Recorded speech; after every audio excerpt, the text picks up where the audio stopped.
Hello, friends. This is Rajiv Sharma with a special commentary on coronavirus. The news roundup will follow later tonight, but some developments have surfaced which warrant a special commentary. For example, a disturbing figure has been tossed up that the number of COVID positive cases in India are doubling every 4 days. So, if this rate continues, by the time the lockdown is completed on April 14, the 3 week lockdown, by the time at this rate, there will be 10,000 confirmed cases of coronavirus in India, which will be really humongous and will pose a very stiff challenge to the government. Even a bigger challenge and perhaps a Hobson's choice will be for the Modi government whether to extend the lockdown further. Because if the government were to extend the lockdown further in view of the spike in the cases, then it will be virtually death knell for the economy and the poor will suffer, the daily wagers will suffer. Behind the spike, the sudden spike, and the biggest spike has come from three states, that is Tamil Nadu, Maharashtra, and Delhi. And the epicenter of this spike is none other than the Tablighi Jamaat congregation at Nizamuddin Mosque in southern Delhi in the second week of March.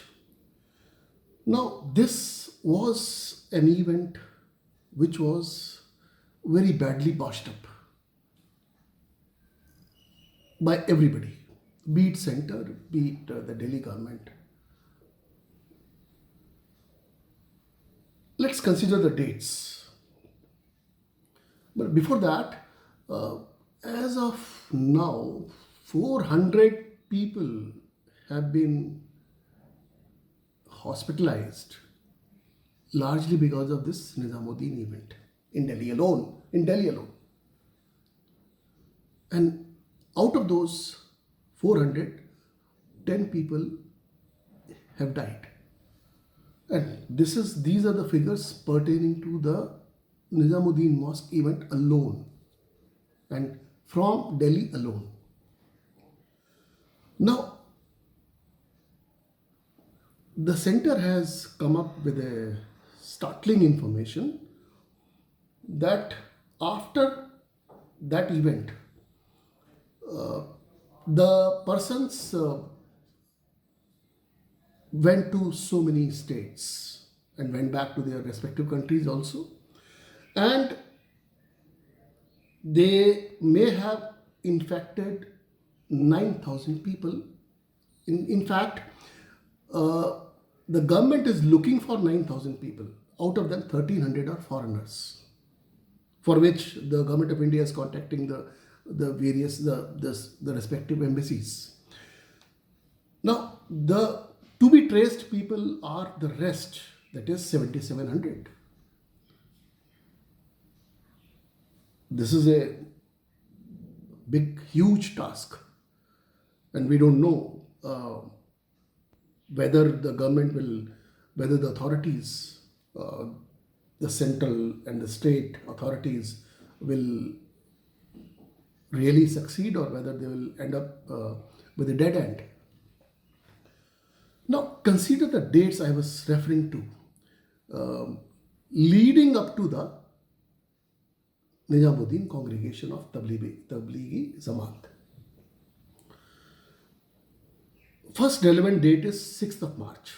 The center comes up with an advisory to avoid public congregations and large gatherings.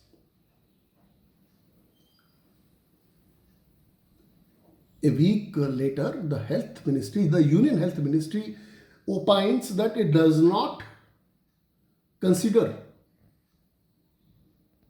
coronavirus or COVID-19 as an epidemic in India or as a threat. 11th of March, the WHO, World Health Organization, declares corona as a global pandemic.